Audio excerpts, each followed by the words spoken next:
Oh, Are you kidding? Shame on me. No, well, of course I'm kidding.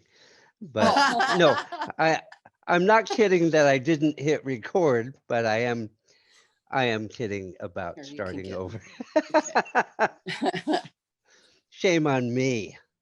See, Oh. that's my technical paralysis. I know, I'm like that too, Ken. Okay, we're gonna start here. And this is gonna be.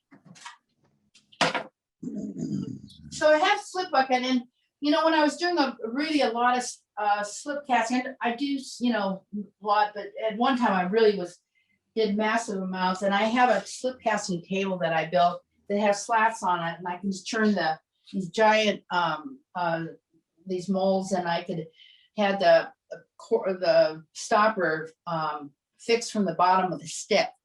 And I would fill the thing from the top, and then I would pull the plug out from the bottom and it empty into this table that had a slats across it and into this bucket.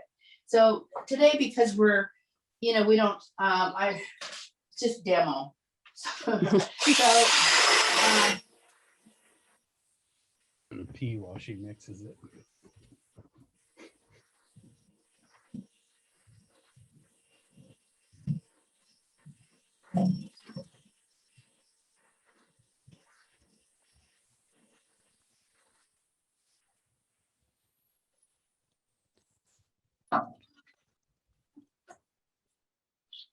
So, So here's my ball mold that I use for the cat, and I'll just cast this, and I just hope there's not gonna leak. It probably will. Okay, but this is what happens at demos. And sometimes I use a what do you call it? A plastic funnel. funnel, yeah. So I guess it's not gonna leak, okay. Okay, so usually what I do is I just kind of push this in there, keep pushing it in. And it takes about, say, half an hour, to make one of these, to make it filled up. And I just kind of continually watch it, and as it goes down, start to suck into the side or into the mold itself. And it's starting to go down, and I just keep refilling it until I get the proper thickness on the side of the wall. This is, you see why I shouldn't demonstrate? Character, isn't she? Okay, if anybody has any questions, just tell Ken and I'll try to answer it. Or you can unmute yourself and ask straight out. Okay. But So you can see how it's going down. The clay keeps going, and the water keeps going into the sides of the mold, and it absorbs the water. Sometimes I have to, after I slip cast a mold, let's say I do 2 castings on this mold. I've been waiting. On a smaller mold like this, I probably could open it tomorrow. But on some of the larger ones, I'll wait 2 days before I open it. oh wow. And you can see it, the sides kind of building up now.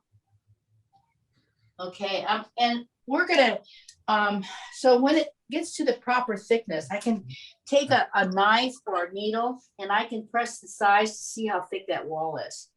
And this is gonna require more time, but you can see how fast the water is absorbing into the mold itself. You could have it sitting. Okay, so this is one way of using these molds.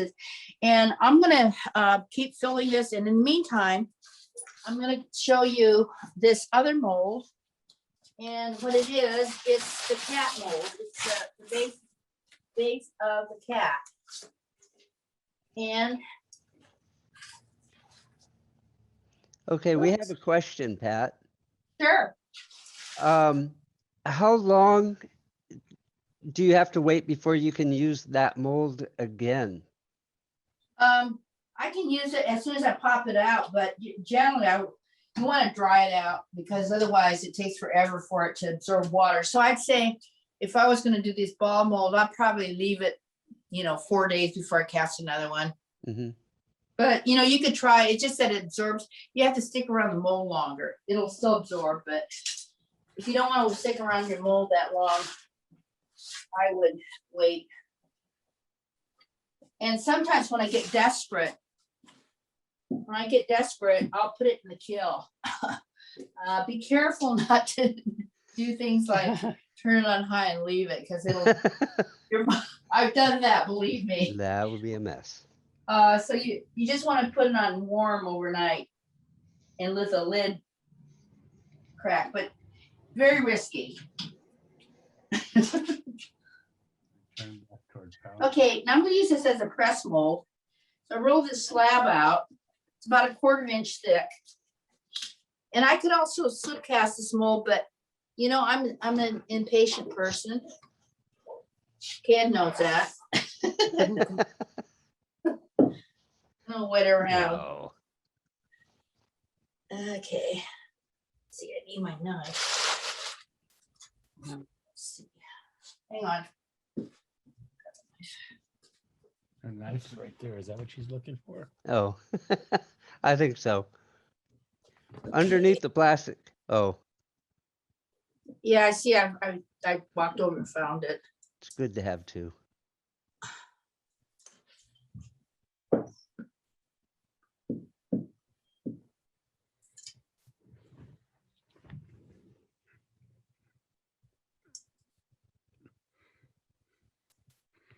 If you can use a rubber band.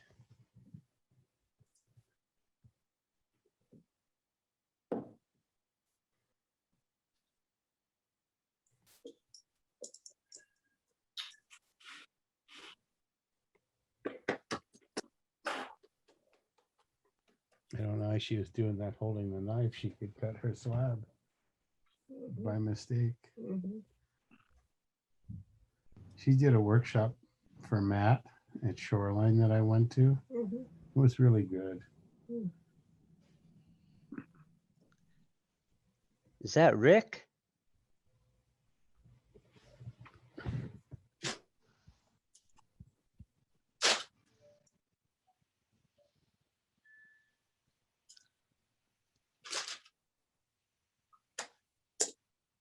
Touch your arm.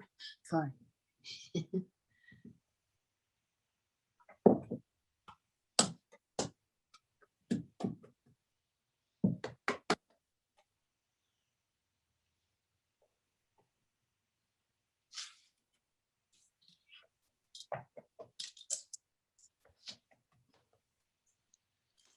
course, I don't have the right tools here. Hang on.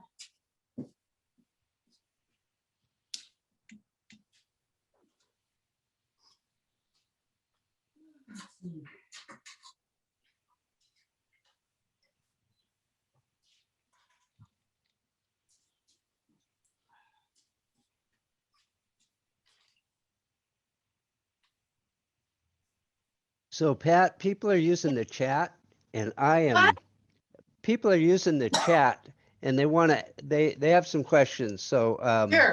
and comments. Sure. Sylvia Nagy wants to know what kind of slip and clay you're using. I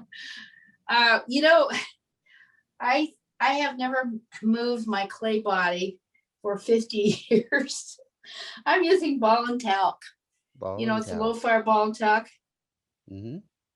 I've used it for years. I use porcelain lately, cone 6 porcelain on smaller items, but I don't use it on these big things. I just use this ball and talc body, 10% plastic Vitrox. And I fired to my max is cone 04.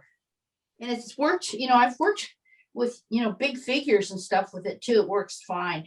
But before this, I was using, I was doing all stoneware, and I was firing my stoneware to cone 2, and that worked. That seemed to work. But I didn't like the color, and I like this fine grain. Yeah. That I can get with the low fire. This way I can, do kind of intricate drawings with it.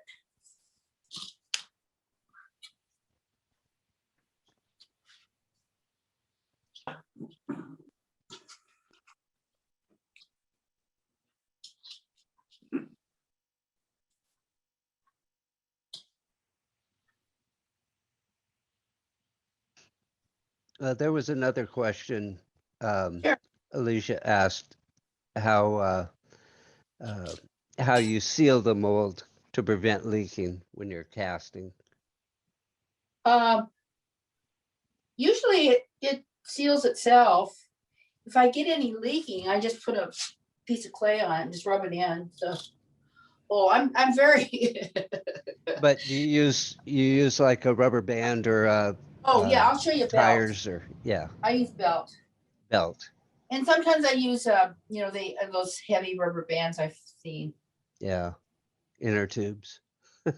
Well, I Bicycle can buy them tire at the. inner You know, tubes. I'm pretty lazy, so I usually whatever I can buy at the store, I just buy at the store.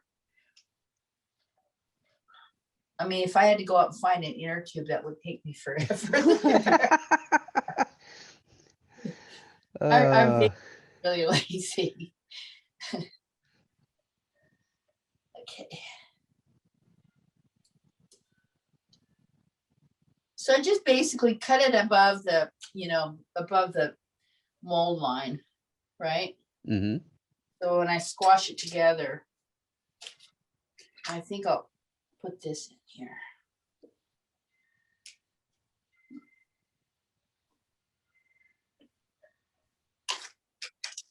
This is done.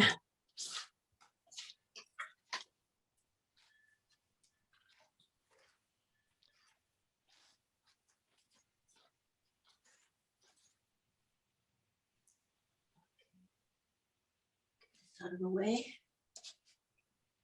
Put this here.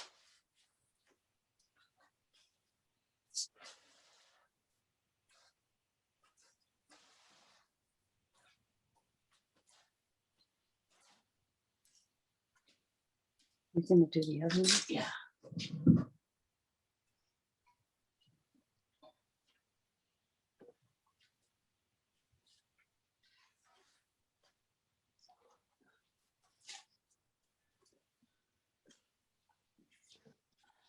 Pat, when you made your molds, Yeah. the original, Yeah. did you create a solid form? No. No. You know, a lot of my work, you know, I do a lot of just regular, you know, coil build stuff. Hmm. I don't coil build. What I do is I pinch it up. No, I don't. It takes too long. It's just easier to coil, you know, coil build or just pinch some image up. But usually, you know, it's pretty crummy. In other words, the walls can be thick and thin Yeah. because I can be real fast with it that way. I can build. And sometimes I change my mind, you know, like in the form of it. So it's never consistent. So it's easier if I build, I just pinch something up that comes close enough.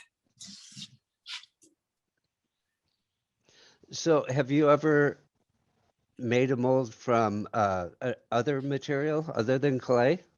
Like what? Um, You mean a I don't know. model? Yeah, yeah. A model or the mold? Well, not the mold itself, but the model for the mold. Oh, yeah. You mean the object? Yeah, Yeah, sure. like if you carved it out of styrofoam or Well, yeah, you can, yeah, sometimes I use real objects, you know, like lately, you know, I had to have a round sphere, so I used a ball, a rubber yeah, ball. yeah, sure. But you didn't use a cat to make this, right? Oh, I'm not telling you. No cats were I harmed. can't give you that secret. There's a might movie get about that. I might get arrested. It's my secrets, Ken. No, well, you know, and the hardest part, you know, for me, you know, doing any kind of work is the idea, you know, it's not so much the technique as just getting an idea and then trying to figure out how you're going to make it, you know. So Mhm. the idea is the hard part for me. I just, and then what, you know, like I could say a cat, but what kind of cat are you going to make? You know, like I've never found a dog that I've made that I really, that I feel like I want to make several, but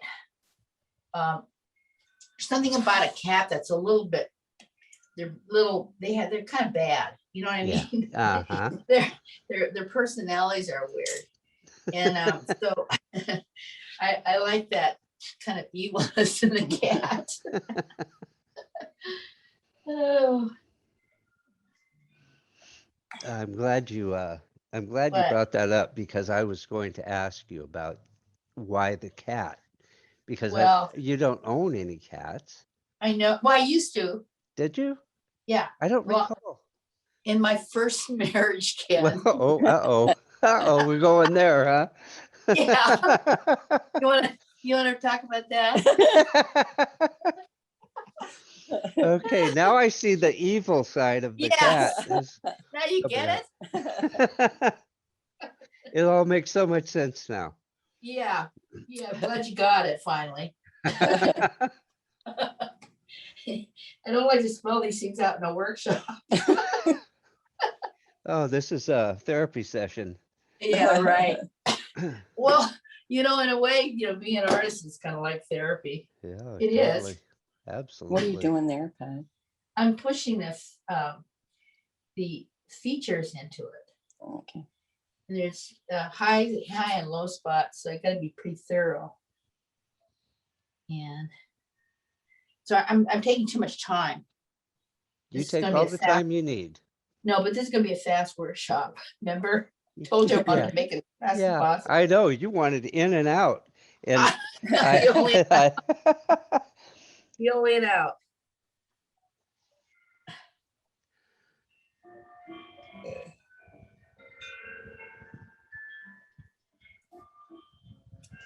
I'm just thrilled we're getting a workshop. My gosh, I can't believe we're getting a master workshop here. Oh, would you stop? This is crazy. Let's see.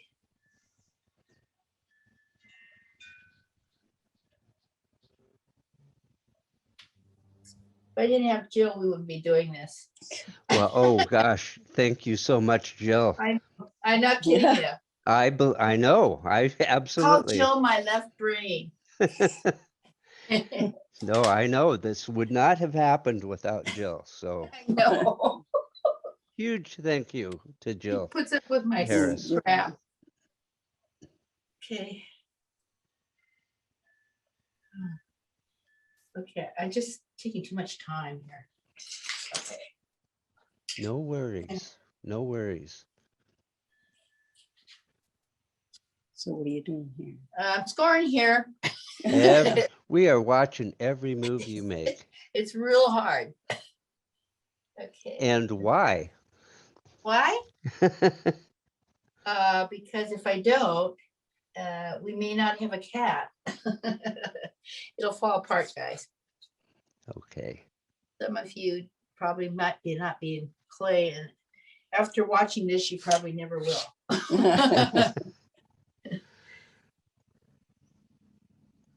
So Do you let's need see. water? I got a slip right there. Okay. Let me put that. Oh, sorry. I'm sorry. Here, I'll take that. Put this here. Putting slip on the edge.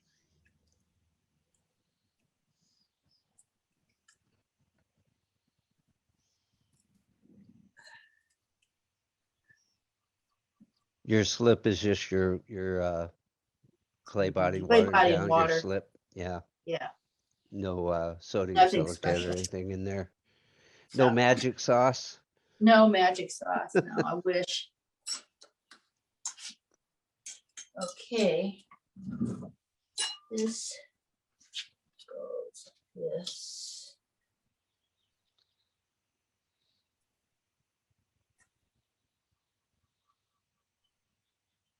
Can I ask a question, Ken? Absolutely, please.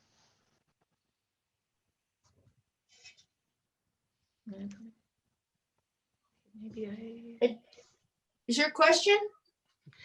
Yeah, I was wondering how you, what did I say?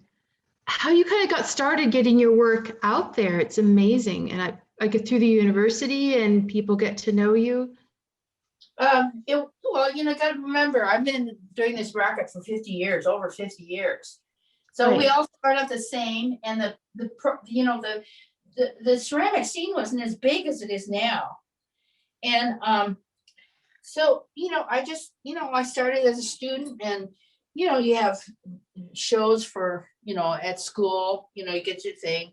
And then eventually, while I was in school, there were some craft shops in town, Pottery or Northwest Craft Center, and there was Panaca, places that you could go. During the summertime, I got into Bellevue, the Bellevue Arts and Crafts fair, and I had a booth there while I was a student. And I would do it with Fred Bauer, my ex-husband, and you just get into anything you can, and you do it you start locally. And and if there's a competition or something, enter it, and you're gonna get a lot of failures. You're gonna get a lot of rejections, and that's fine, just keep working.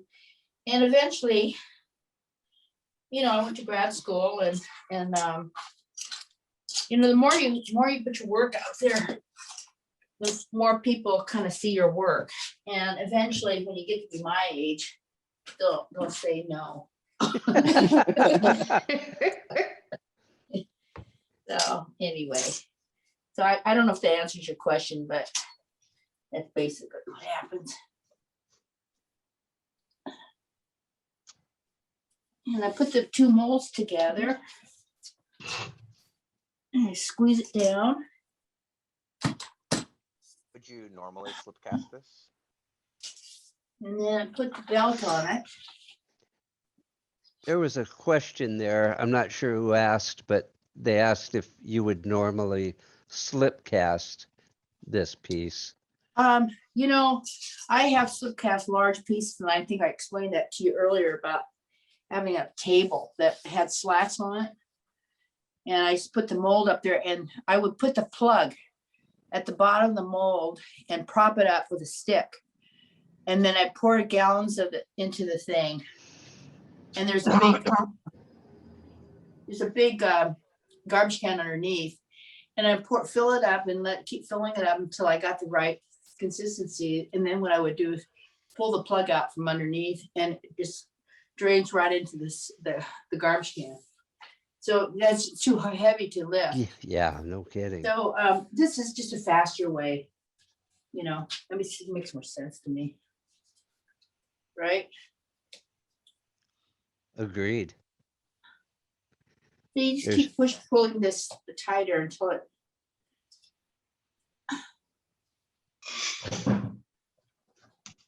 And then then what you do is you leave it. And when I slip cast, I'm gonna open this mold now that I have slip cast. And I'll show you what it looks like. Okay, I'm getting old, you guys. Somebody come over here.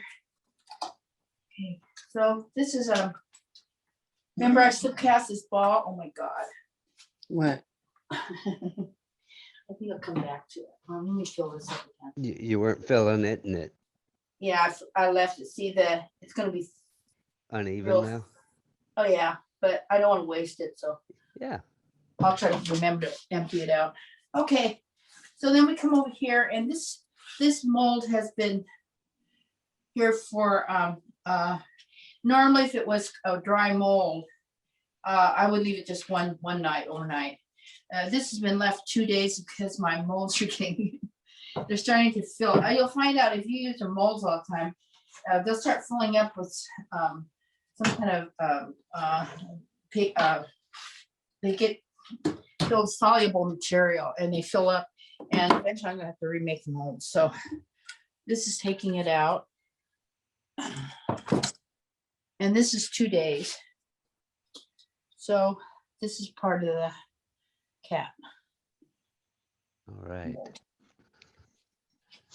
And Now, you have that labeled left leg, I see. yeah. Now, one of the reasons, like I explained to you, about that procession piece, you can't take these arms and bend them. They'll break. They crack because the clay molecules are not like, they're lined up, and it's not like hand building. So you have to, that's why you have to make all these different molds. So these are the legs and the arm.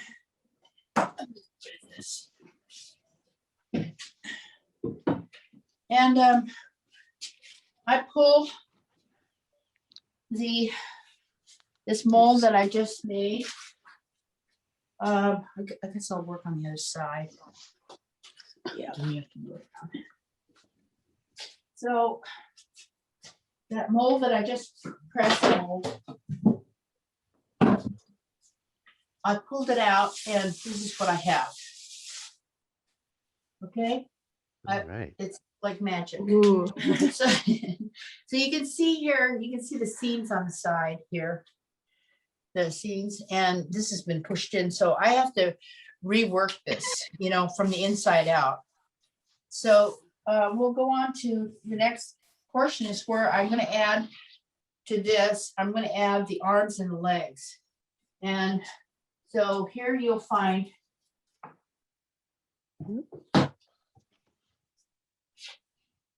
the next voila, the next Wow. cat, and the cast arm that I just pulled out of the mold. And I will put on this arm. And so that what happens is I have to clean the seams off the mold, or off the arm.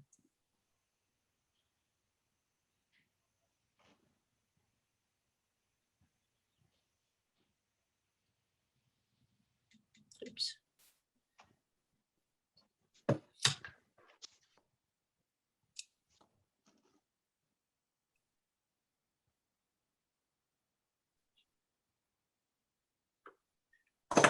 And the detailing I work later. Let's see.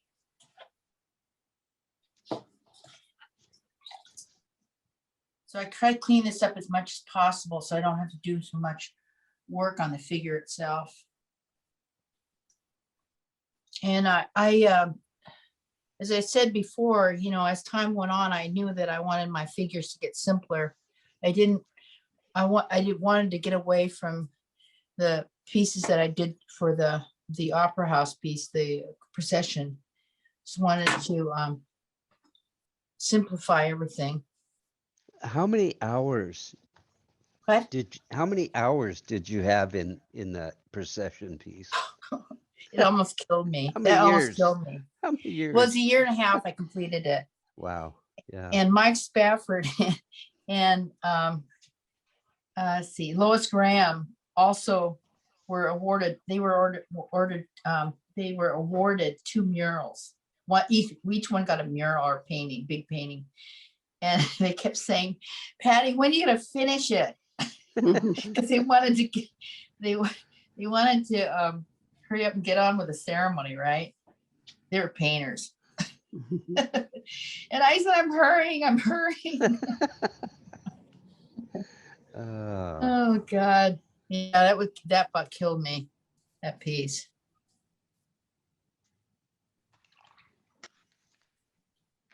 Let's see. What is your favorite part? My favorite part? Listening to the news. It gives me an excuse to listen to the news all day. You mean favorite part of making it? Yeah, like decorating it when you're done, or thinking it up, the actual construction. I'll tell you, I think it all is. It one thing leads to another. I can't figure it, because like I'll finish this piece, and now I got to figure out how in the hell I'm going to paint it, and so then you have to figure that out. So it's like problem solving. I mean, I feel like being in a studio. I love being in a studio, but it's like it's like going to a shrink. And whatever's in your head, and you just kind of and then once you get started on something, then you go say, okay, now how am I going to finish this off? And then it's just like batting your head trying to figure out how are you going to finish it, and so I can't say any part is particularly fun. it's just, it's like solving a crossword puzzle, I think. Mhm. It's the only way I can figure it out. But I don't know if that answers your question, but. So then I figure out where am I gonna put this arm? And this arm will probably end up here. Oh dear. I gotta get a beater. So anybody asks me my favorite tool, it's this tool. It's a stick. I hear you. I have a few of those sticks, and they're great. I know. And I got all these tools that that go back before most of you were born. You seem to like the fork too. Oh yeah, fork. That's it. And yeah, I have all these bizarre exotic tools. Is that a 3-pronged fork or a 4-pronged fork? It's actually 4. It's a little Wow. bit, middle of the road. Sylvia Nagy also asked, Hi, Sylvia. and she can You what? speak up if she'd like to. She I like had- your work, Sylvia. Hi, Patty. Hi.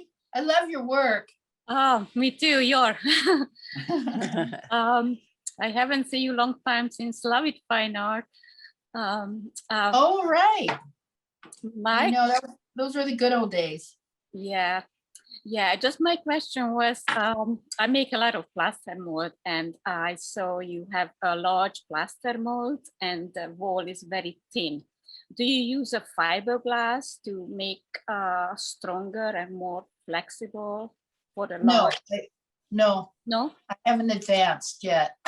because Do- then you can make it thin if you have a large mold. Just I was wondering if you put the fiberglass. I can- into I the can, plaster so mold. how, like in a large mold, are you asking me how I make large molds without them breaking? Yeah, because I use the wall use is very fiber. thin. You use I use fiber. this, Fiber, here, I'll fiberglass. show you what I use. I use this fiber. I Yes. bought it 100 years ago. Yeah, that was my question. Good question.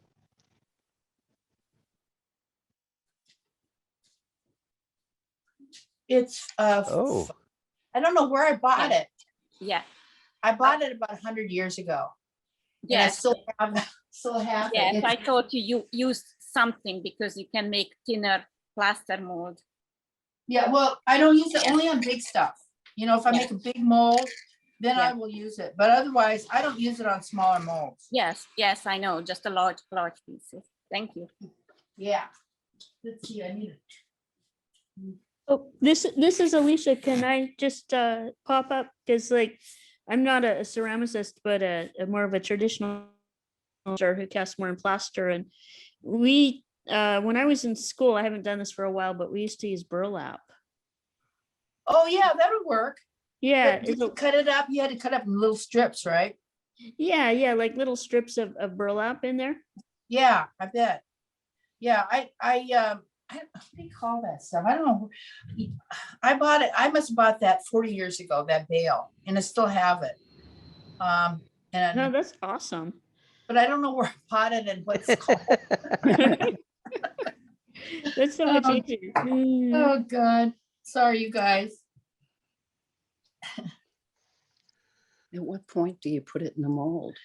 You put it in the plaster, first what I do is on a big mold, what I do is I'll put a coating, maybe a 1/2 inch thick over the object itself. And then what I'll do is I'll go, and at the end, after I mix this batch of clay, as it gets thicker, I'll stick this fiber into it and mix it up, and I put it at the very end, I put it on the outside of the mold. Peter Rycom asked if it was jute. Oh, jute, that's what it is. That's it. perfect. Is that Peter Reichwam? Yeah, Yeah. Peter's here. Oh, Peter, you're not supposed to watch. What are you doing watching this? I'm spying on you, Patty. Also, watching you work, I now understand why your back hurts so much. You're working down on the floor and picking all these heavy things up and dragging them around. Yeah. It makes my back hurt just watching you work. Okay, I'm gonna put this arm on now. Okay. Okay, and then I'm beating on. Are you gonna put a hole from the inside out? You know, on this one, I won't. I'm gonna just put a little hole, an air hole here and under Got the it. armpit. That's it. Okay. Because I want to be able to use this jar, It's a you know, container, right? right? Yeah. So when I put this tail on, the tail's that I put it through the wall and then I cover the hole up inside. And then I'll put a little hole on the outside. Hmm. Does that make sense? Yes. Okay. So after I've put everything on, then what I do, I'm gonna just do this real fast because it's boring watching me do all this stuff. No, it's not. Yes, it is. I'm engrossed. Yeah, right. I am. I'm mesmerized by your every Yeah. movement. Okay. So I'm getting this moved on and then it will be, I'll finish it off with tooling and, oh, shoot. Lost the stupid thing. Okay.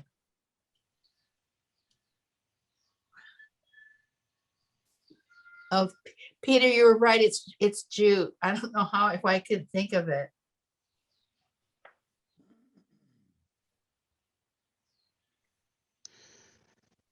And Well, when in doubt, ask the fabricator. Yeah. ask the smart ones.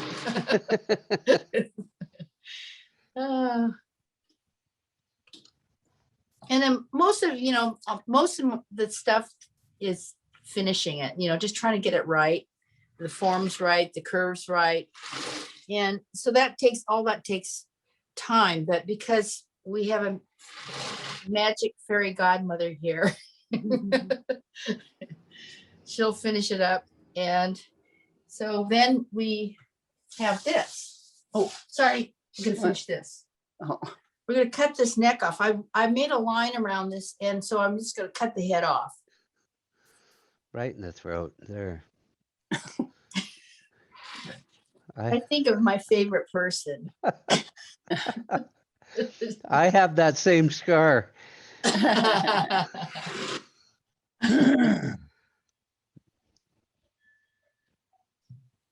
I mark it, usually.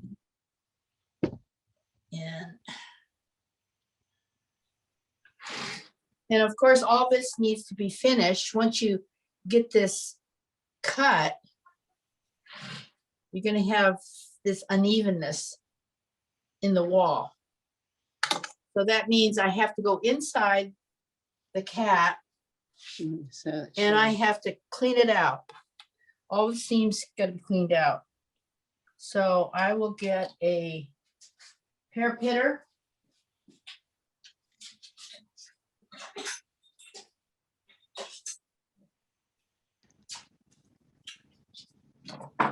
And I will clean it out.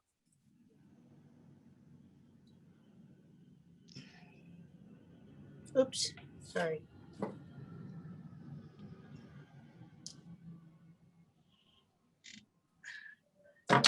So I have to go inside the cat too and do it. But we'll just.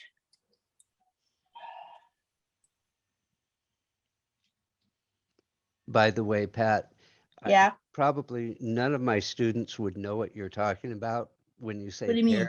when you say pear pitter. Oh, pear pitter. oops. Are you kidding? Well, they haven't called them pear pitters for years. What do You they know, call them? since, well, they used to be a quarter and you could buy them at the, Fred Meyer, and they were pear pitters. But now they're ceramic trimming tools and they're Oh, trimming. $3.95, Oh, I didn't know they changed the name of them.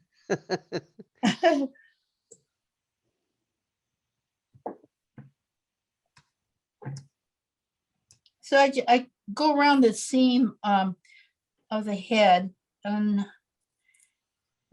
try to clean it out as much as possible. Then I gotta go back and refine it with a scraping tool.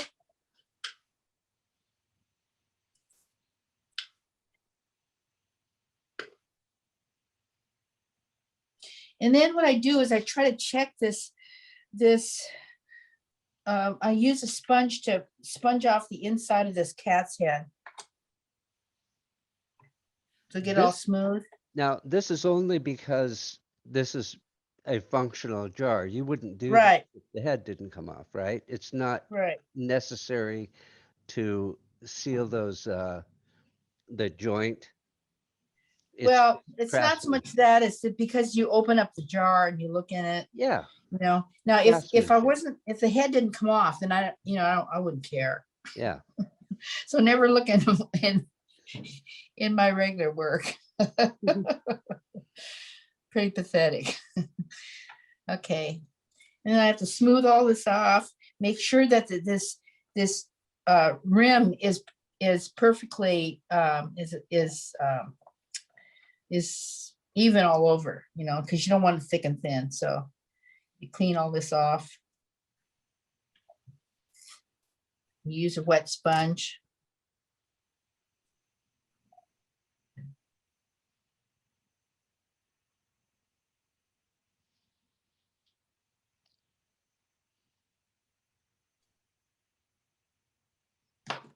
Okay, and then I refine everything. And I do the same with the inside of this pot. I do exactly the same thing. And what I do is I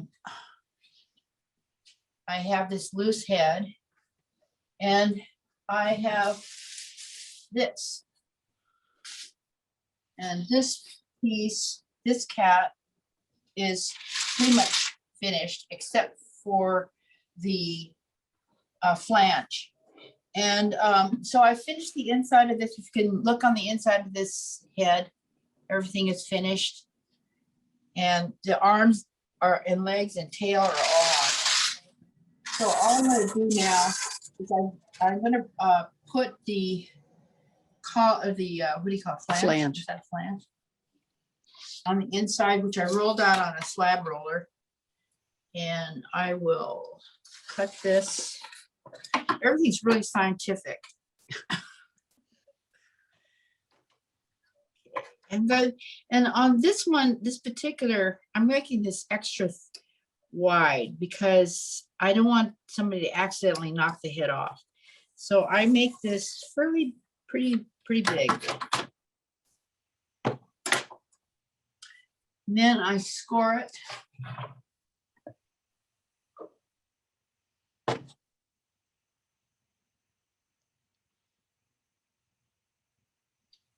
The inside's all finished.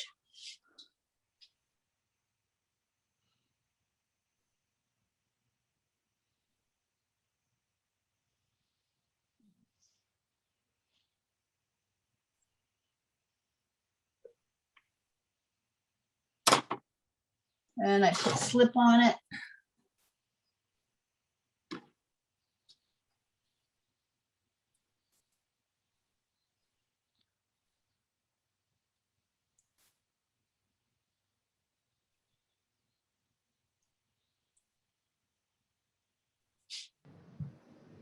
Oops. Oh, let's just put it on here. Now, hopefully I have enough here. And then I'm just gonna score this on one edge.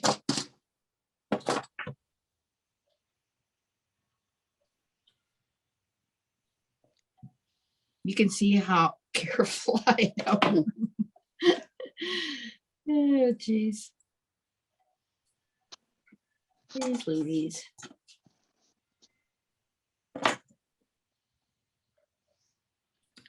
Then I stick this in here. And hope the heck I have enough clay.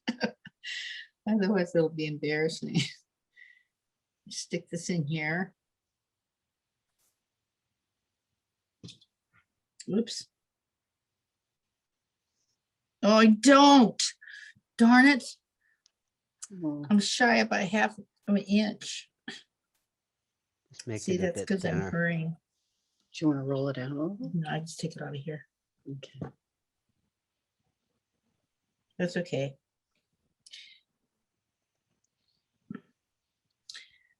And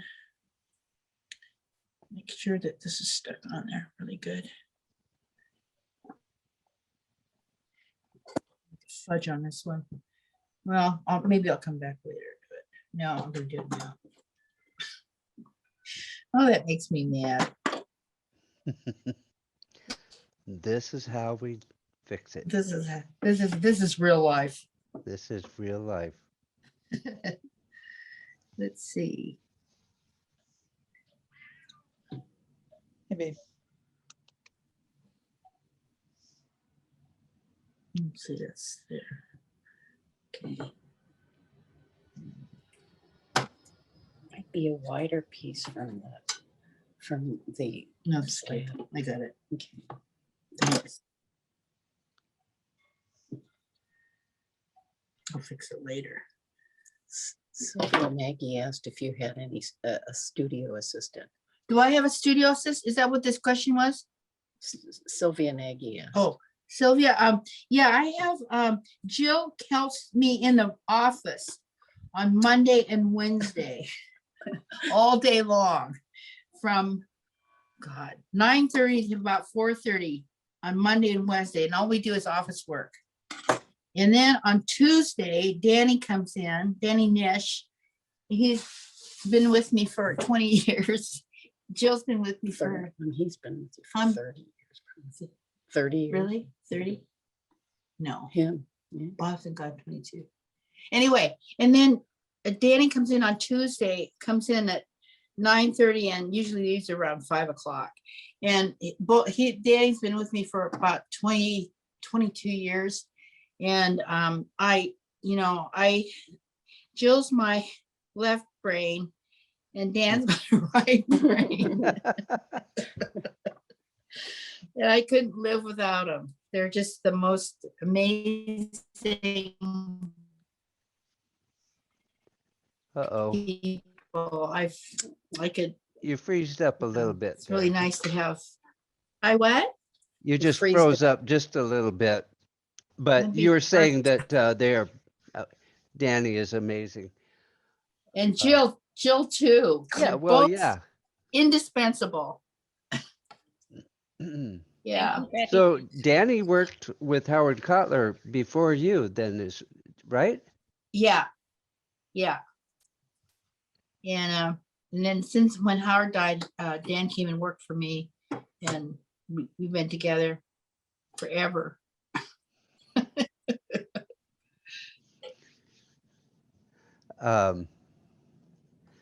Yeah, he sent me an email. He said he wasn't going to be present tonight. I know, but, he called me just before to wish me luck, just now. So Lauren asked what temperature you fired to. You did mention earlier, but Lauren Grossman? no, I think probably Lauren Kern. Well, on the Me. I would say I work with cone 04 is my highest on this earthenware body, this ball and talc body, which I've used this since day one. I've never changed. And then porcelain stuff, if I do anything in porcelain, I do it about 5. So, and I used to do a lot of China painting. You know, early on, I did a lot of China painting on low fire, like on the cars and stuff. A lot of those were China painted. And I airbrushed. Yeah, you airbrush. Yeah, I look at some of that stuff now and I can't figure out how I did it. You just did it. I was I know, amazed. I took a workshop from you in the 70s. Really? Yeah, it was you and Betty Woodman and Jean Griffith. Oh, really? And, yeah. And, I was just a kid, and you pulled out the airbrush and there was like this blank, you were working on your like 2 and 3-dimensional piece, Pieces. The altar pieces? yes, the altar pieces. Really? And you had built this altar and there were a couple of arms coming out of it and it was just blank. There was no drawing, nothing on it. And all of a sudden you just start airbrushing and you just blew my mind. Well, I look at that work. Can't figure out how I made. I really can't. I went, wow, can't remember how I did that. I kind of curious about the airbrush lately. I don't know why. I'd like to try it. Anyway, when you put this flange in, see how big it is? It's pretty wide. And then I'll cut it off flat. But I like to have it big so then in case the head gets knocked, it's not going to fall off. And also I have it slightly tapered in so it slides onto the piece and doesn't get caught on the rib. So I just make sure that all this is fairly rounded and tapered in. Okay. And then I put it on the piece and I make sure that the head swivels. It's still soft. I can make it swivel so it goes around because these necks get kind of, they get misshapen. So I kind of work it so it keeps sliding. And then tomorrow I'll work it some more. And then what I do is on this guy, I want to put a collar on him. So I rolled out this roll for his collar. And I'm just going to cut it in half.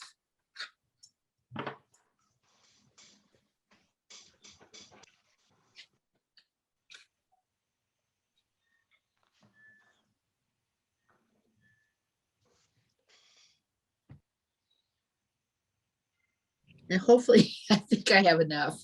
I was just thinking that. Didn't want to say anything. I know, I could feel it. Okay.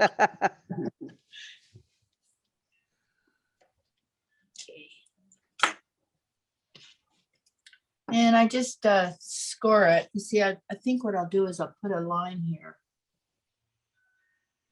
Did your knife go down on the floor? Oh, I was looking for my foot. I'll find them.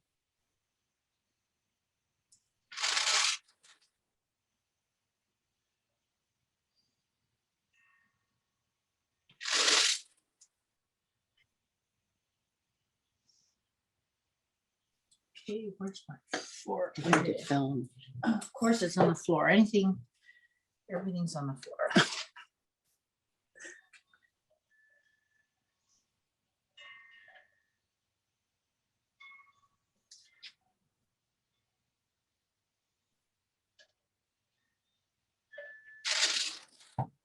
So Patty, you were talking about your early work that you said you threw for about 4 years. I did what? Pottery when you were first Oh, starting. I threw into grad school. Yeah. I love throwing. That's why I got into play. I was going to say 4 years. You amassed quite a body of work and excellent work at that. I opened Well, up. it's excellent. Yeah, no, I opened up my Facebook page this morning, and I had a memory on there from 2019 on this very day, and it was a collection of your work. I think Ron Werner. I think he's a collector in Portland. Ron who? Werner. I may be pronouncing it wrong. Werner. I don't know. Yeah. I'm getting so senile. I can't remember. But he's got quite a nice collection of your work and Oh, really? some of your really early work, some pots and actually I think he's got also one of those altar pieces. Oh, is that right? Yeah, but Huh. and then Yeah, I love throwing. That's how I got into it. I mean, and I had this friend who John Booker, who was in school with me. And John eventually moved to California, but I've lost track of John, but he and I used to have races. And this is when you got more advanced ceramics, and we used to, knead up 25 pounds of clay and see who could throw the biggest cylinder. Of course, he won. No, he was great. Yeah, I had a good time throwing. And Jean Griffith was ahead of me. She was in grad school. Uh-huh. And Jean was a real mentor to me, because she didn't, it was a man's world. And Jean didn't take guff from anybody. No, she did. And she was great. And she had a way of talking that be very address issues, but she wouldn't, blow you off. She was really good. She's great. So she taught me a lot. Oops. Oh, this is Megan. I will scream bloody murder. Yeah. Oh, you won't believe this. I just made it. You got it. I don't believe it. Such a pro, such a pro. Oh, I thought I had way too much. Oh God, I don't believe that. Worked. Okay, now. So I probably trap air in here and blow it off. So that's how I make the ring around the neck. And I'm gonna have to refine it. Of course.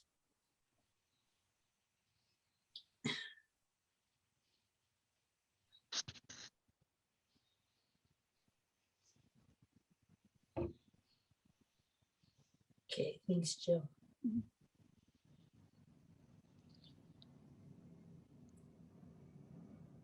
So your students have any questions? Well, I hope they'll jump in if they do. I was curious about the cone 6 porcelain that you use. What kind is it?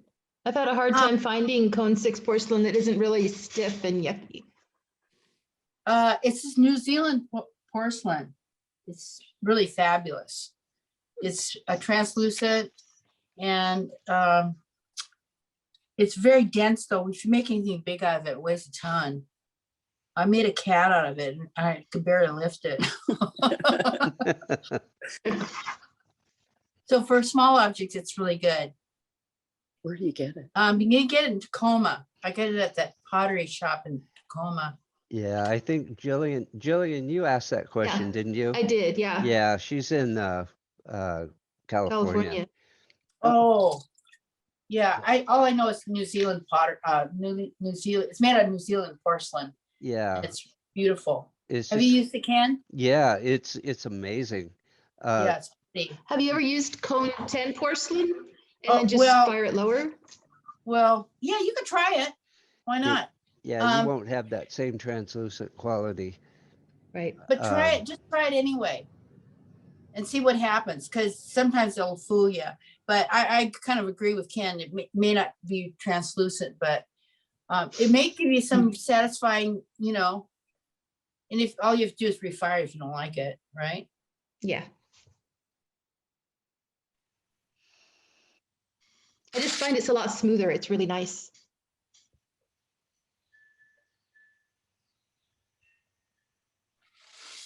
Yeah, I used Yeah. to take my cone 10 stoneware.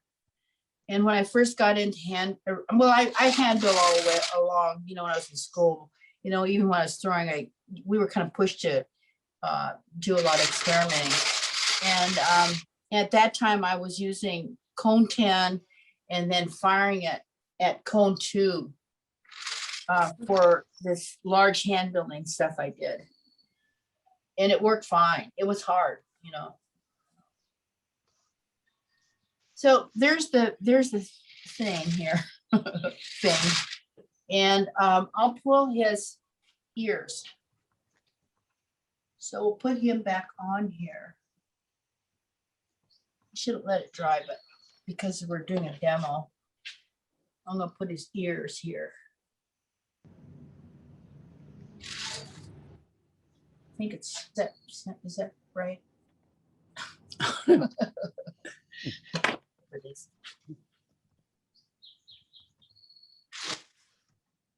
Usually I'm not as cavalier, but since we want to keep the show on the road, you know, right? Okay, keep this moving. Okay, now I gotta get some clay.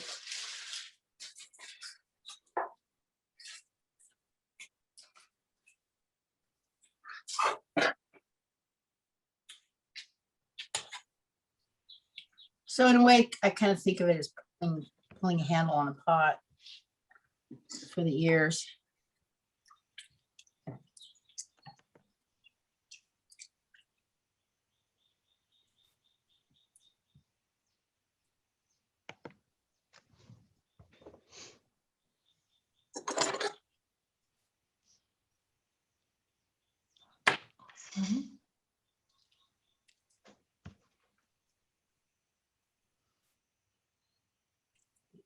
Right now.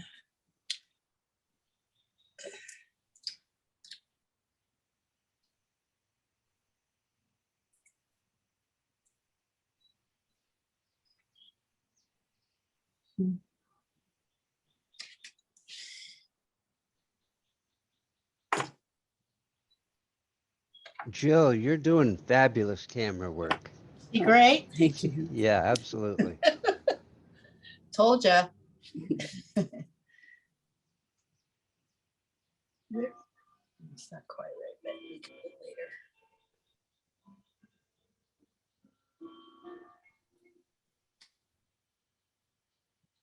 I don't have quite the right angle at this, but we'll fake it.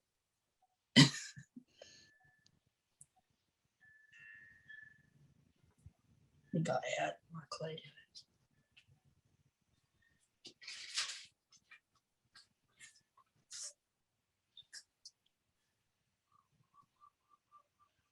So we're almost finished with the demo. Whoops. So if there's any questions, holler. How do you finish it? Like with what, do you use terracotta, use regular Oh. underglazes, or how do you? I'll show you slides right after this. Mhm. But I don't use terracotta. I use low fire commercial underglazes. And I used to, I was trained as a potter, and we used to formulate, you know, glazes and clay bodies and go dig down at Boeing Field and dig clay samples and blah, blah, blah. And then when I found out there was this thing called low fire glaze, I'll tell you, it's a really funny story, because nobody used low fire glazes then. And it was these old lady China painters that used to, they would get together and do China painting on porcelain plates. And people, you know, would, you know, kind of poo-poo them. And anyway, one day I was looking, here I was doing all this stoneware stuff, you know, porcelain and, you know, all the utilitarian work. And one day I looked in Craft Horizons, and what it was Peter Volkas had this piece that was blown. It was a stack trunk piece, and one of the arms had blown off in the kill. And he had put a red low fire glaze on it. Here was a black, you know, it's kind of a earthy brown stoneware. And on this broken edge, he had this blood red low fire glaze on it. And I'm like, wow. And that was the first time I'd ever seen low fire glaze used like that. And Bob Sperry was using lusters, gold lusters on his stoneware plates. And, you know, it was beautiful. And so those are the first time that I had ever seen low fire used. And then after that, I found out there's this place called Adobe Depot on Westlake in Seattle. And I ran down there where they got all the China paints, all these women got this China paints and stuff. And I found out there's all this low fire colored glazes, not underglazes, glazes. And I got really excited, and I bought up, you know, probably about 10 different colors, and brought them home and started playing with them. And that was the end of my stoneware career. All I had to do was memorize which way to turn the lid. And it was really great. I never looked back. And then I started thinking about it, I thought, well, hell, all these painters who make quote fine art, they open a tube of paint, and why not, And so I never looked back. And then I found out there was underglaze, and that did it. And I've never left it. I've just kind of pretty much used the same. So when I was airbrushing too, I airbrushed a lot of underglaze on greenware, and some of those things went through probably 4 or 5 firings. And then some things I started using China paint on them, on a fired glossy surface like the cars and stuff. All that purple and stuff was China paint. And I just have never been interested in going back. I just love the colors. And anyway, that's it, kids. Awesome. Okay. Turn him Wow. towards. So this is it. And let me tell you where this cat thing came from. Stefano Castellani was at the Bellevue Art Museum. And what happened, they had a show of this woman's collection of nekos from Japan. And he invited probably around 12 artists in Seattle, the area, to submit their own nekos. And so I did this one. I did something similar to this. And I just had a lot of fun with it. And so so that's where this image comes from. Okay, and now I'm going to show you that you can make multiples of all this cat, but they don't have to be the same because you can paint them differently. So we'll put the slides on right now. Okay. Can you let talk me, a little bit more about how you paint them? They're just so lustrous and deep. They don't just look like underglazes. They look like, you make them look better. Okay, well, let me just show you on the slides then, okay? Or you Well, can do you look wanna at this see- stuff. This is all underglaze, the same way I did the cats. You see these pieces? They're just painted on. Whoops, I'm sharing my screen now, Wow. Pat. I thought, Okay. let's see.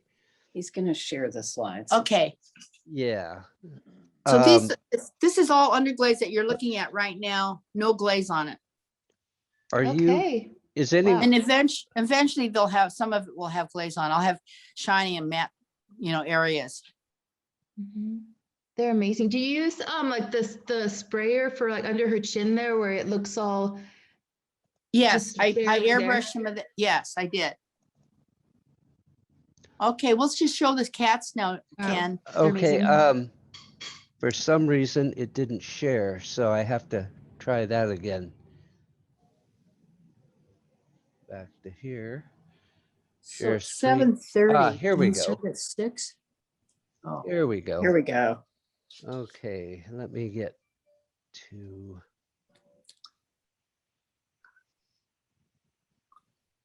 so my workshop was a half an hour longer than I was hoping. I'm sorry, Pat. No, I was trying to make it an hour. We're But in anyway, your here's- martini time. Right, Cutting into you're your cutting into martini my- time. Okay, so here's a finished cat, and you can see the variations that you can get off these molds. Okay, so we'll just go to the next slide.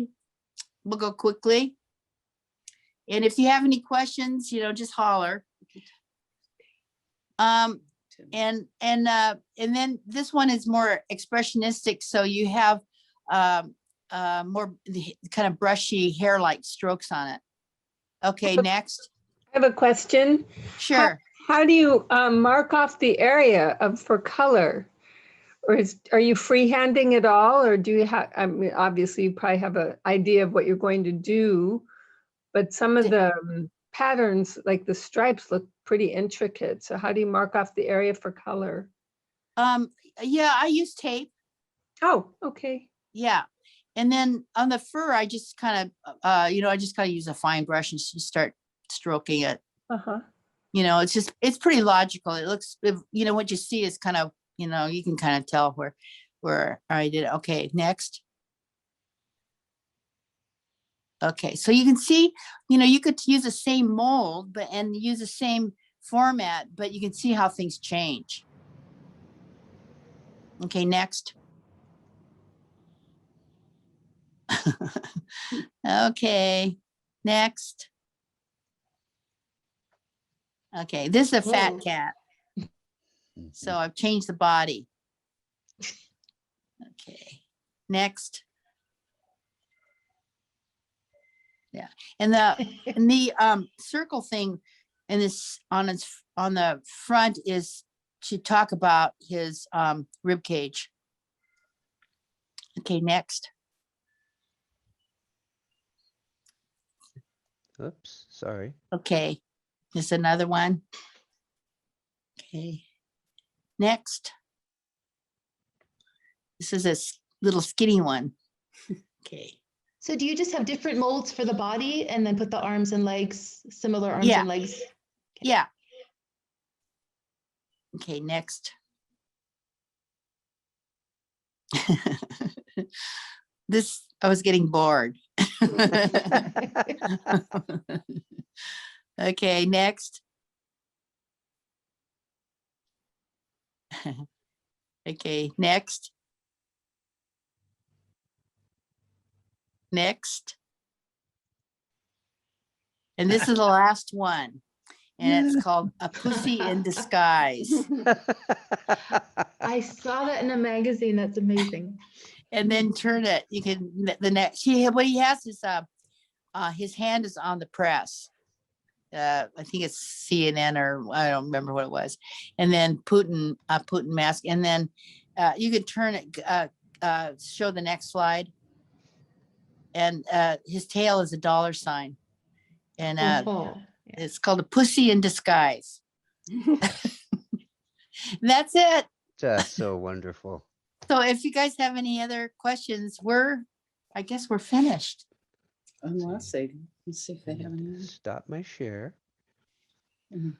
Oh, Pat, this has just What? been so wonderful. Thank you so much for, I was hoping I could make it shorter. I Great, was thank hoping you so could go much. 3 hours, but Where are you going?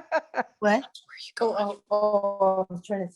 Oh, you're following me. I'm following you. I'm trying to see into your screen. so Oh, she's anyway, going for thanks the very much. martini. Huh? She's going Mar- for the martini You're right. upstairs. Thank you all for coming. Thank you so much. Thanks, Pat. Thank Really you. enjoyed it. thank you. Okay. Ciao. Ken. Bye-bye. Bye-bye. Thank you. Thank you, Thank Betty. you. It was Thanks, awesome. Patty. Love you. Thank you.